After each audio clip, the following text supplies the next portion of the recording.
All right, this is Andrew Sachs. I'm going to do a real quick overview as to how Nobel was actually designed with design thinking. So, what is design thinking? It's really complex problem solving, right, with humans to create with solutions that humans can collaborate together and come up with solutions that have a good chance of success. And inside of design thinking, you actually start with a problem statement, a complex problem statement, right? This very first thing over here. In my case, it was actually my daughter, right?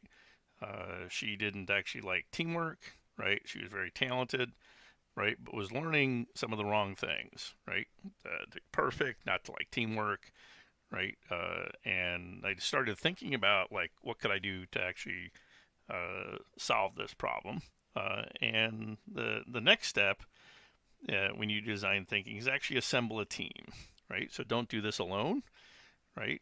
In my case, that team included my head of HR, right, and talent management and marketing, Christina, and she actually had the idea that she wanted to make something useful for the workplace, right? She lost her father to stress, right, and wanted to make workplaces better, right?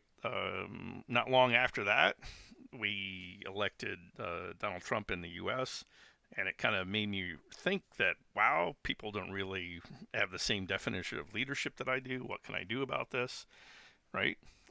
And one of the things you do in design thinking is you look at the alternatives, right? But you come up with some ideas, right? Narrow them down, and then you have something to try, right? And over the year, we kind of spent a little time thinking about it. There's a few of us got together, came up with some alternatives, came up with something to try and teach soft skills, right? And the thing that we decided to try, right, this minimally viable product, was actually just a sign at a trade show. And that was it right there, right? And when we showed it, right, the thing about the minimally viable product is something you can get out there without spending a lot of money, without taking a lot of time.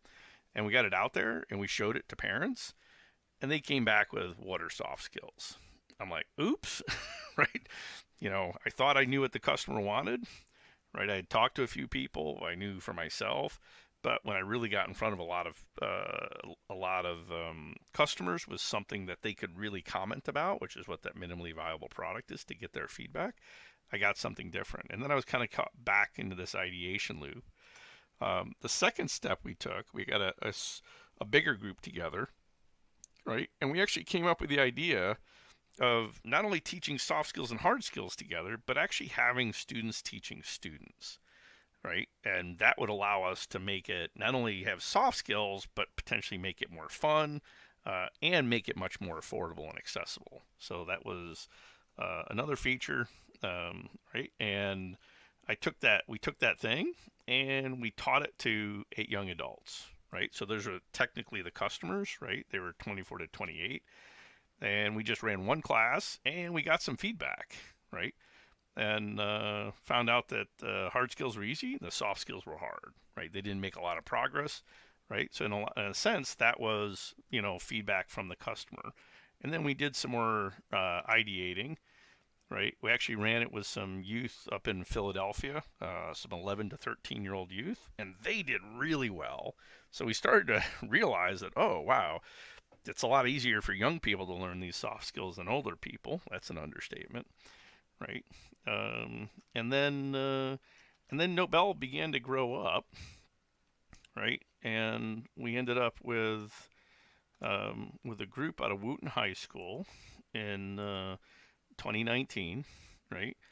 And we actually had our very first time where youth were actually teaching other youth. So that was the fall of 2019. And at that point, right, that was when we had our first 6 leaders right here. They were just in the United States, right? So I wasn't really learning about the rest of the world yet. But I could see that youth could teach other youth, and they really enjoyed doing it. Um, and then uh, and then in 2020 we had COVID, and there's lots of challenges with COVID that didn't have to do with the product, but more like really helping people get through all the anxiety and the challenges of COVID. But that following year, 2021, in 2020, we took another group of students largely from the U.S., but a little bit more from the rest of the world. But then in 2021, we really learned a lot because it went to the rest of the world. We went from probably 5 or 6 countries in 2020 to 30 countries by 2021, and now we're at over 98 countries. So that was a really big exercise in design thinking, starting out with a problem statement, putting a team together, ideating, focusing on the customer and the feedback, making sure you're really solving a problem for them, designing something for them, iterating on it, and then years later, right, we have an exponentially growing social learning community. So it really shows you the power of what you can do with design thinking.